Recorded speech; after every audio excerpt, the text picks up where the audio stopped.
Thank you everyone for taking out time and being a part of this book launch. I understand that journalists are caught up with a lot of stories and a lot of action happening around, but you've still managed to take out time and be a part of this launch. I'm truly grateful and I'm humbled by your presence over here. So I'll certainly talk a lot about the book and give you as much information as possible. But before that, I thought it would be of help to share a small episode with you, which will give you a lot more information. So this is about a person who's pretty close to me, a person I've grown up with. It kind of takes me back to my school days, say maybe when I was in the fifth standard. I see this boy who was very nervous, there was a lot of lack of confidence in him, no good health, and I kind of understood that it was because he was not doing academically too well. This whole episode went on for some time until he reached his 8th standard, where he failed in 3 key subjects, math, science and social, and he was expelled from his school. A little later, he decided to move ahead and join and finish his schooling from a government school. And when he reached his 10th standard, the situation at home and everything was so bad that he had to call it quits when it came to his education, and he took a break.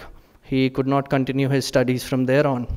For that 1 year, he was working hard. He had joined a shirting store as a sales executive, and he was moving ahead with life. And that's when he had his first tryst with business. He started selling raw ingredients to some of the bakeries and other such places around his house. And I was seeing that even though there were a lot of challenges and roadblocks that he was facing, but he still kept moving ahead, despite having been in a situation at home which was not great financially. He still kept moving ahead. And finally, after a break of 1 year, he managed to join a college. Despite joining the college, because he knew that there were a lot of challenges he was facing, he continued with his work. And by the time he finished his graduation, he had enough experience in some of the best MNCs in the city. However, despite all this and despite being good with his MNC job and career, where he was drawing a handsome salary, he decided to call it quits and leave his 5 or 6 years of MNC experience, which is corporate experience, and join a newspaper like you people.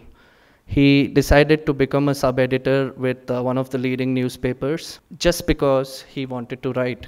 When he joined the newspaper, he was told that his previous experience will not be considered because it's obviously not relevant. He still moved ahead and joined the newspaper, but it was a culture shock for him. Something like, when we have people from Western countries coming to India and they see how we cross roads and what kind of traffic we have. That's the kind of culture shock he had, because he suddenly realized that his life at the corporates was pretty comfortable comparatively to what it would be when he would be working with a publication.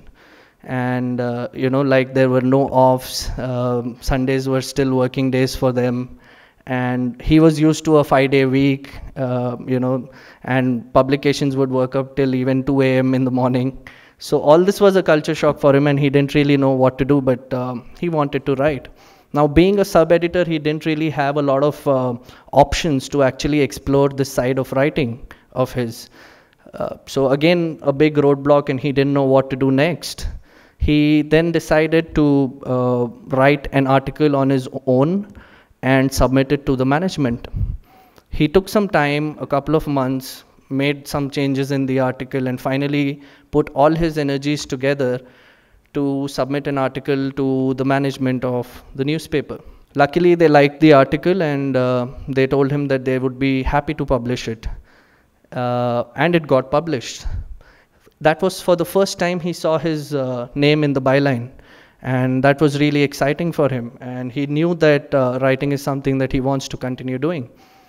However, he had joined as a sub-editor, so his primary job was obviously to put stories together and collate information on various political, national, and local happenings. Later, he decided to continue writing his articles. He used to do this every day after office hours. So the office hours would close down at say 2 a.m. and he would continue writing his articles from 2 a.m. till sometimes 3 or 4 a.m. And soon the management realized that he was doing a decent job with his articles and they decided to give him a column. He was really thrilled about it. He worked like that. He wrote a lot of articles for this column for quite some time, and maybe around 23 odd months he decided to call it quits again, because he felt that the kind of he wanted to do a lot more writing basically, and he was doing very less of that. So he joined an advertising agency as a copywriter, and he felt that this will be a comfortable job for him comparatively. He started writing, but again a new roadblock, because in the very first month he never received a salary. So he thought maybe the company is going through tough times and it's his responsibility to help and support the company during these testing times. And the same thing happened in the third month as well, and he was totally shocked. And he didn't know what really to do, and he decided to start his own advertising agency. Today, that person is standing right here in front of you launching his own book. So this is more or less a part of my journey on how I began and where we've reached so far. So there is a lot more about the book that I will talk to you, but seriously, a lot of respect for all the journalists out here who I know how it goes behind, what goes behind the scenes, and how difficult it is to put things together and roll out newspapers every day. So thank you for that. So coming to the book, STFU, Start the F Up, is the name of the book. And the first question that I had was, why are you even writing a book at this age? Which was a very valid question. But my answer was simple, that I want to document something that is happening with me right now, and not maybe 10-15 years down the line when the whole entrepreneurial ecosystem will actually change. So I wanted to do it right away. I wanted people or leaders of various startups to relate to me and understand that the challenges that they're facing are not unusual. It's something that I've gone through in the last few years. That is one of the most important reasons why I decided to write the book. Apart from that, I felt that it's important for me to spread the awareness about the fact that super successful entrepreneurs that startup leaders actually look up to are nothing different from them. They are more or less like us, just that they are a fine blend of a lot of hard work, perseverance, and maybe a little bit of luck. It is not difficult for any one of us to move ahead and kickstart a journey in the entrepreneurial world. And that's exactly why the book happened. And that's exactly why it happened right now. So I think that's the story about the book. See, there are a lot of reasons. One, that when we started our first company, we went through a lot of challenges, and every time we got this feeling that this is unusual. How do we handle it? Maybe we are not fit to do this because we are not business school graduates. We are common people, and if I have failed in my math, science, and social in my 8th standard, then doing accounts for a company is a bigger deal for me. So keeping all these factors in mind, these issues were always cropping up. But I think that somewhere down the line, we felt that the most important thing was self-belief. And that is something that I see which is missing in a lot of people. I have spoken with a lot of startups out there, brilliant ideas, brilliant people, great stuff that they're doing, commendable.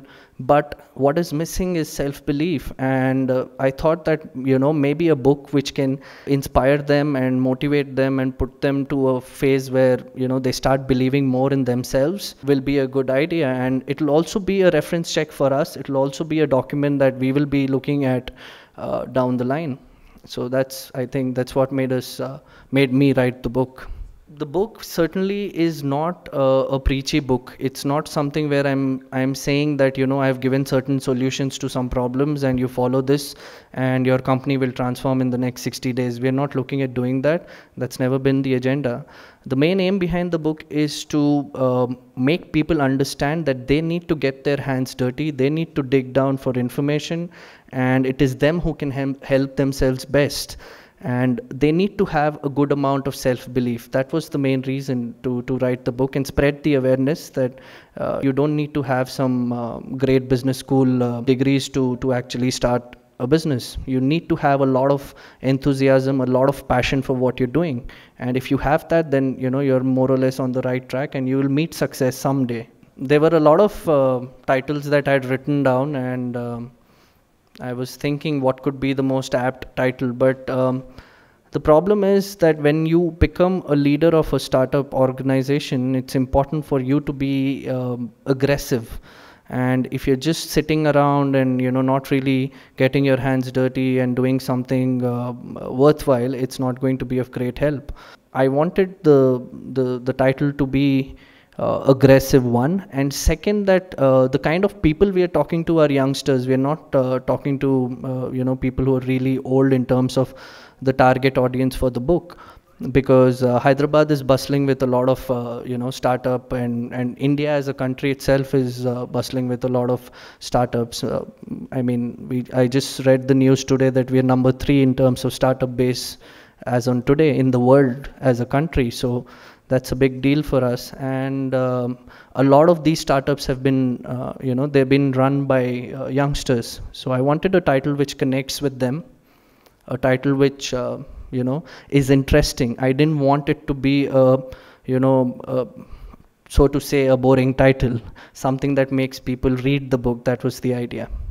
So just to give a second part of answer to your question in terms of title, the other reason obviously also was I have been reading a lot of books myself on startups and entrepreneurial subjects, and I see that some of the authors end up thinking that their audience is maybe a business school graduate, and they start off with a little later in this subject.